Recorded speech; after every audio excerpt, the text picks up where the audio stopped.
Hello friends, welcome to my YouTube channel English with balloon. आज हम लोग एक इंग्लिश ग्रामर का छोटा सा सेशन करेंगे। इसमें हम लोग क्या पढ़ेंगे, बट, एक्सेप्ट और बिसाइड्स के बारे में। ठीक है, तो जल्दी से मेरे वीडियो को लाइक कीजिए, अपने दोस्तों के साथ शेयर कीजिए। देखिए आखिर बट क्या होता है, एक्सेप्ट क्या होता है या बिसाइड क्या होता है।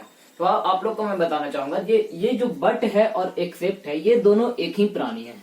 ये दोनों एक ही है। ठीक है, ये दोनों एक ही है और ये दोनों का मतलब होता है के सिवा। क्या होता है, के सिवा यानी एक्सेप्ट। आप लोग एक्सेप्ट पढ़े होंगे कि मैं वहां गया, सभी लोग वहां गए सिवाय मेरे, एक्सेप्ट मेरे। तो वही है ये एक्सेप्ट या बट। ठीक है, और ये देखिए बिसाइड्स जो है, बिसाइड्स का मतलब होता है के अलावे। ठीक है, इसका मतलब होता है के अलावे। तो देखिए यहाँ पर मैं आप लोग को बताना चाहूंगा, बट और एक्सेप्ट जो सोच करता है वो किसी सब्सट्रैक्शन को शो करता है। सब्सट्रैक्शन कहने का मतलब कि वो किसी घटाव को पैदा करता है। ठीक है ना, कोई घटाव लाता है सेंटेंस में। कौन सा घटाव लाता है, बट लाता है या एक्सेप्ट लाता है। ठीक है, और ये जो बिसाइड्स है, बिसाइड्स शोज एडिशन। जो बिसाइड्स है वो किसी सेंटेंस में एडिशन शो करता है, यानी किसी चीज को जोड़ता है। जैसे मैं आप लोग को बताना चाहूंगा, यहाँ पर एक छोटा सा एग्जांपल लिखा हुआ है, everyone was there but Mohan. Everyone was there, सभी लोग वहां गए। ठीक है, वाज लगाओ यानी पास्ट टेंस, सभी लोग वहां गए किसके सिवा, मोहन के सिवा। तो यहाँ पर देखिए कि सभी लोग वहां गया और कौन नहीं गया, मोहन नहीं गया। और बट कहां पर लगता है, जहां पर किसी का सब्सट्रैक्शन शो करता है, किसी का घटाव पैदा करता है, किसी का घटाव उत्पन्न होता है। यहाँ पर घटाव उत्पन्न हो रहा है कि नहीं हो रहा है। यहाँ पर बोल रहा है कि एवरीवन वाज देयर, सभी लोग वहां गए किसके अलावा, किसके सिवा, सॉरी किसके सिवा, मोहन के सिवा। तो यहाँ पर घटाव ला रहा है मोहन। देखिए दूसरा सेंटेंस लिखा हुआ है, बिसाइड्स या बट है, दोनों अलग अलग है। बिसाइड्स का मतलब के अलावे और बट का मतलब के सिवा। बिसाइड्स या but Mohan, Sohan was there. ठीक है, इसका मतलब क्या हुआ, आप लोग बताइए, यहाँ पर बट लगेगा या बिसाइड्स लगेगा।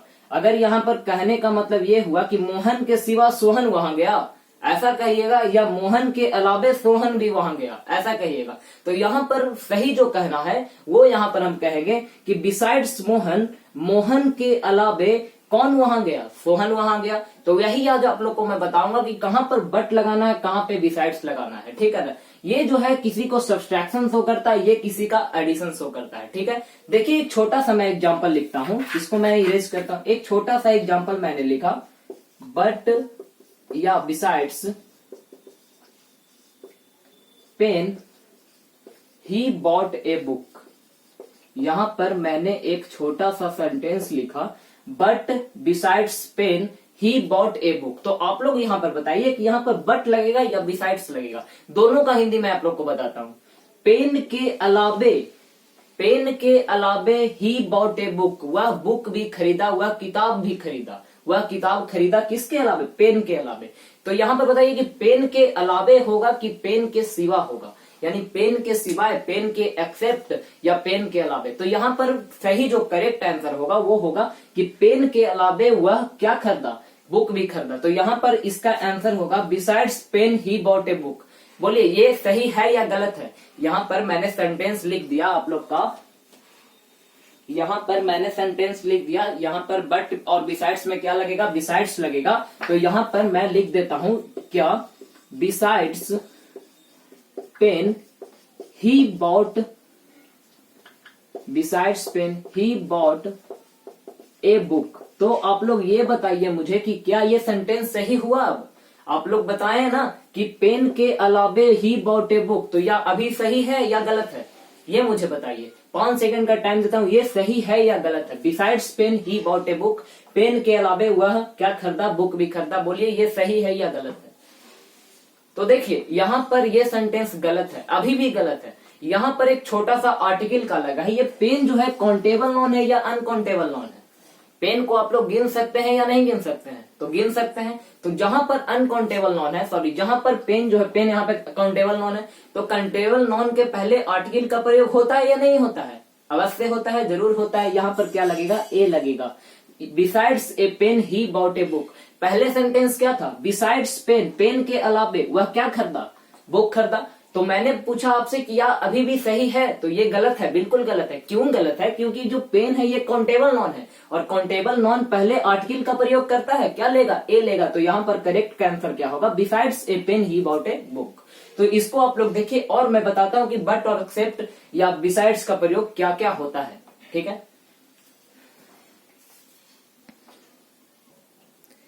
देखिए यहाँ पर मैंने कुछ लिखा है, ये एसएससी स्पेशल, ये किसी भी एग्जाम के लिए स्पेशल है, चाहे वो एसएससी रहे, चाहे कोई भी डिफेंस का एग्जाम है, या कोई भी कॉम्पिटेटिव एग्जाम हो जिसमें इंग्लिश का क्वेश्चन पूछा जाता है। देखिए यहाँ पर कहने का मतलब है, मैंने पी लिखा है, पी का मतलब प्रीपोजिशन होता है, ये आप लोग जानते होंगे।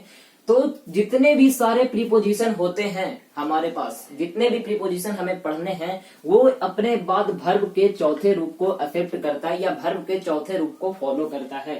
ठीक है, और वर्ब के चौथे रूप को फॉलो करता है, वही हमारा पीओ होता है। पीओ का मतलब पोस्ट ऑफिस नहीं, प्रीपोजिशनल ऑब्जेक्ट। यानी प्रीपोजिशन के बाद क्या होगा? उसका ऑब्जेक्ट आएगा। तो प्रीपोजिशन के बाद आने वाले ऑब्जेक्ट को हम लोग क्या कहते हैं? पीओ कहते हैं, यानी प्रीपोजिशनल ऑब्जेक्ट कहते हैं।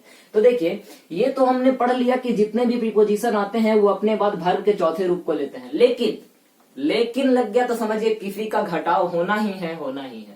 बट का मतलब ही होता है सब्सट्रैक्शन या किसी का घटाव। तो देखिए, मैंने अभी बताया कि जितने भी सारे प्रीपोजिशन है सब अपने बाद वर्ब के चौथे रूप को लेता है, लेकिन जो बट और एक्सेप्ट है, ये जो है बट और एक्सेप्ट जो है, ये अपने बाद वर्ब के चौथे रूप को फॉलो नहीं करता है। ये इकलौता प्रीपोजिशन है, इकलौता बेटा है हमारा प्रीपोजिशन का, जो वर्ब के चौथे रूप को फॉलो नहीं करके वर्ब के पहले रूप को फॉलो करेगा या वर्ब के इन्फिनेटिव को फॉलो करेगा। इन्फिनेटिव कहने का मतलब टू गिवन होता है। ठीक है, जैसे हम इसके कुछ एग्जाम्पल से समझते हैं। जैसे यहाँ पे लिखा हुआ है, ही वांट्स नथिंग, वह कुछ नहीं चाहता था, वह कुछ नहीं चाहता था सिवाय मुझे डिस्टर्ब करने के। वह कुछ नहीं चाहता था। देखिए लखेरन चचा का क्या हुआ, छोड़ी हटाइए। ही वांट्स नथिंग, वह कुछ नहीं चाहता था बट डिस्टर्बिंग मी, सिवाय मुझे डिस्टर्ब करने के। तो आप लोग ये बताइए मुझे कि ये सेंटेंस लिखा हुआ सही है या गलत है? यहाँ पर मुझे ये बताइए, सेंटेंस लिखा हुआ सही है या गलत है? तो देखिए ये यहाँ पर गलत है, और गलत इस वे में है क्योंकि यहाँ पर बट आ गया है, और मैंने अभी तुरंत बताया कि बट जो है एकलौता प्रीपोजिशन है जो अपने बाद किसके फॉलो करता है? वर्ब के पहले रूप को फॉलो करता है या टू गिवन को फॉलो करता है। तो देखिए यहाँ पर क्या होगा, डिस्टर्बिंग को हमको काटना पड़ेगा और लिखना पड़ेगा टू डिस्टर्ब या डिस्टर्ब। तो यहाँ पर होगा, he wants nothing but to disturb me, वह कुछ नहीं चाहता था सिवाय मुझे परेशान करने के, सिवाय मुझे डिस्टर्ब करने के। और यही हमारा क्या हुआ? पीओ हुआ। देखिए यहाँ पर लिखा हुआ है, लखेरन चा बोले कि का करियो हो, उनको उसकी बीवी से लड़ाई हो गया था, उनकी जो वाइफ थी लखेरन चाची थी, उनसे लड़ाई हो गया, और इतना लड़ाई हो गया कि लखेरन चाचा बोले कि आई हैड नो ऑप्शन, मेरे पास कोई ऑप्शन नहीं था सिवाय उसको मारने के। ही बट किलिंग हर। लखेरन चाचा बोले, लखेरन चाची से लड़ाई हो गया लखेरन चाचा का, तो बोले कि मेरे पास कोई ऑप्शन नहीं था, इतना ज्यादा लड़ाई मार ही न दिलखीन, इतना ज्यादा लड़ाई किए कि सोचखिन क्या बेकरा कहानी खत्म कर दे। तो देखिए आई हैड बोले लखेरन चाचा, क्या बोले कि आई हैड नो ऑप्शन, मेरे पास कोई ऑप्शन नहीं बचा सिवाय उसको मारने के, किलिंग हिम। तो आप लोग बताइए यहाँ पर ये सही है या गलत है? तो गलत है, यहाँ पर क्या होगा? टू किल हर। देखिए लखेरन चाचा जब स्कूल जाते थे तो बड़ी लेट जाते थे पढ़े, 8 बजे स्कूल रहता था और 9 बजे पढ़े जाते थे। तो क्या करल जाए?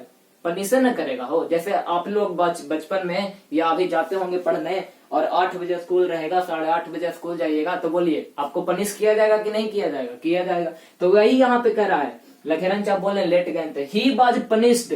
किसे पनिश्ड किया गया? लखेरन चा को। उसे पनिश्ड किया गया किस लिए? लेट आने के लिए, फॉर टू कम लेट। तो मैंने ये रूल कहां पर अपनाने के लिए बोला है? जहां पर बट या एक्सेप्ट लगा हुआ है, लेकिन यहाँ पर प्रीपोजिशन क्या है? फॉर है। तो फॉर अपने साथ कौन सा प्रीपोजिशन लेगा?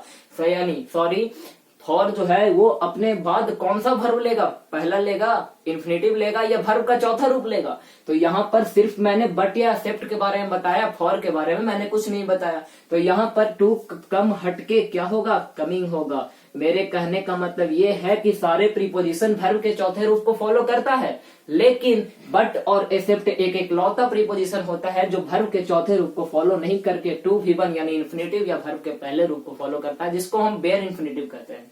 यहाँ पर देखिए इन्फिनेटिव हमारे 2 होते हैं। इन्फिनेटिव किसको बोलते हैं? जो इन्फिनेटिव है, इन्फिनेटिव जो है वो क्या होता है, 2v1 आमतौर पे पढ़ा जाता है कि इन्फिनेटिव 2v1 होता है। लेकिन देखिए आगे जब जाइएगा आप लोग कॉम्पिटेटिव एग्जाम का तैयारी कीजिएगा तो हमारे दो इन्फिनेटिव होते हैं, एक होते हैं फुल इन्फिनेटिव, एक होते हैं बेयर इन्फिनेटिव। तो ये जो 2v1 उसको हम फुल इन्फिनेटिव कहते हैं, और ये जो v1 होता है वो सिर्फ, ये आप लोग भर्व का पहला रूप इट एट इटन पढ़े हैं, ये नहीं, ये एक बेयर इन्फिनेटिव होता है जो मैंने भर्व के एडवांस टॉपिक जब मैं बताऊंगा उसको जब जरूर बताऊंगा।